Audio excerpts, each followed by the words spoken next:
I wanted to show the kind of flawed character in all of these people within the family dynamics. You've got these people coming with different kind of broken backgrounds to a certain extent, and they're trying to parent their child through a really tumultuous period of time and not really understanding where she's coming from.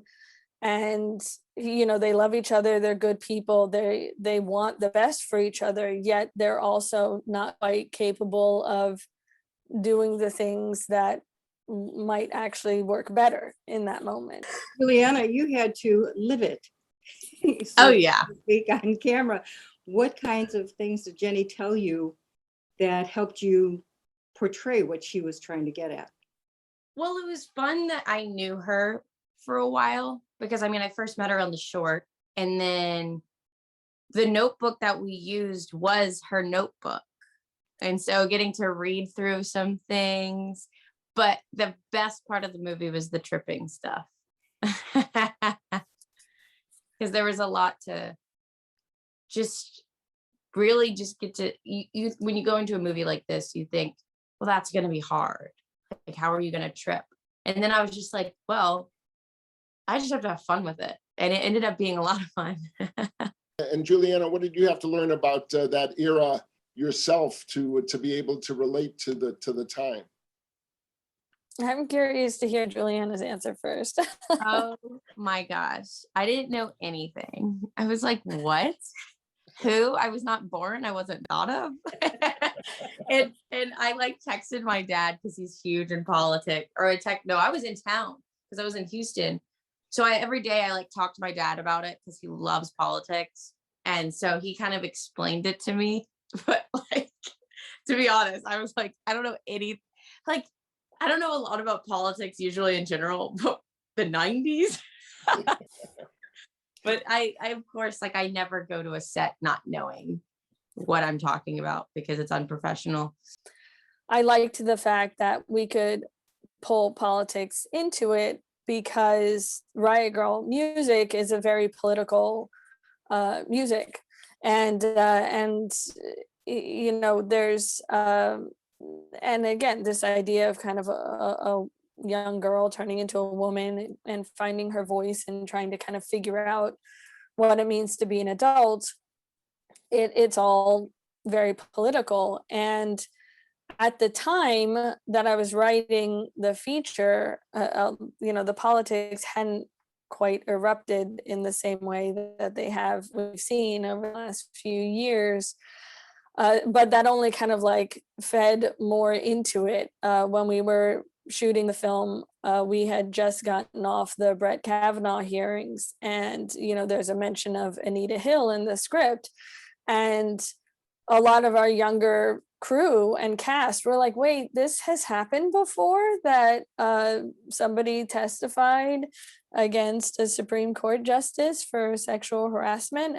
And that was kind of, again, the intention of it, was that even though I didn't want it to be a nostalgia film per se, I wanted it to reflect the times, because unfortunately, even though there has certainly been progress, there were a lot of things that were still kind of having the same fight, or kind of a different version of the same fight is maybe a better way of putting it.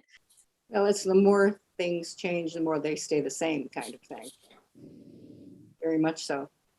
How did you, Juliana, feel about the, being around the girls, punk rock, and what was your reaction to them? So I loved it. And there's this thing I go to in California called emo night. And it's kind of it's different than that kind of punk rock pop that was in the movie, but it gives you the same vibe. And I've never been to it in LA.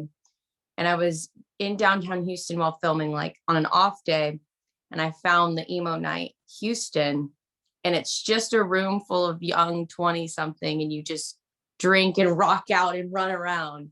And so I did that for 2 hours alone, and it prepared me for all those concert scenes, because I just got to feel that teen angst that I never really got to feel. And we did one of the days while we were filming, we just filmed me going crazy in the crowd, which was so fun. And I just want to do it again.